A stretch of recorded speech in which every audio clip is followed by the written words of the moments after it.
আসসালামু আলাইকুম। আমি লাবণী রহমান।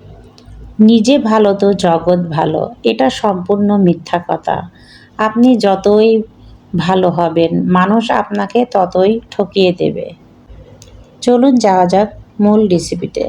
আমি আজকে রান্না করব চিকেন বল দিয়ে পাস্তা রান্না আর চিজ দিয়ে। চলুন শুরু করা যাক। প্রথমে আমি ফ্রাই প্যানে গরম পানি দিয়ে, গরম পানিতে বলক চলে আসলে ওর মধ্যে আমি দিয়ে দেবো রান্না করা তেল আর লবণ।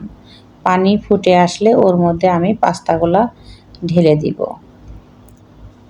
দিয়ে পাস্তাগুলা ভালো করে সিদ্ধ করে নেব। আমি তেল আর লবণ দিয়েছি এই জন্য একটার সাথে একটা যাতে লেগে না যায়।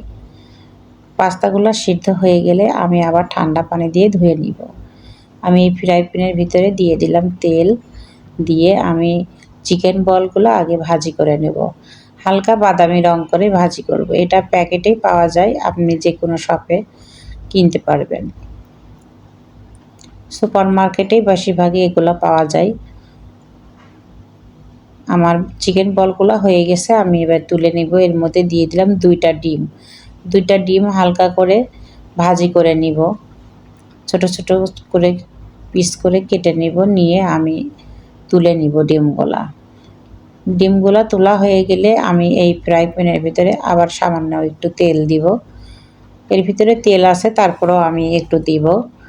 দিয়ে আমি দিয়ে দিব এর ভিতরে আদা আর রসুন। আমি এর ভিতরে দিয়ে হালকা করে ভাজি করে নিব।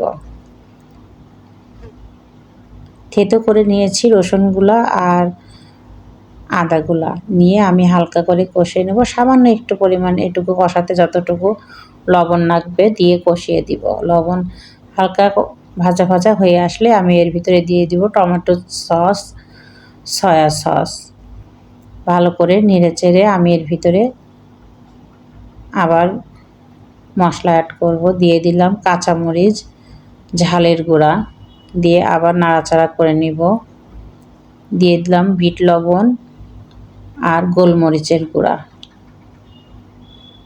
ভাজা জিরের গুঁড়া দিয়ে ভালো করে আমি ডিম দিয়ে দিলাম। দিয়ে বিট লবণ দিয়ে আবার আমি একটু ভালো করে নেড়ে নেব।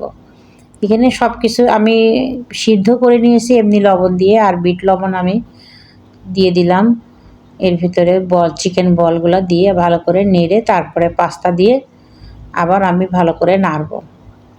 পাস্তা তো সিদ্ধ হয়ে গেছিলো, মশলাগুলো ভালো করে ভুনা করে নিয়ে তারপরে পাস্তা দিলে ভালো হয়। খুব ইয়ামি। দিয়ে দিলাম চিজ দিলে আরও বেশি সুস্বাদু লাগে খেতে। বাচ্চারা সবসময় চিজটাই পছন্দ করে বেশি, চিজ পাস্তা খেতেও ভালো লাগে।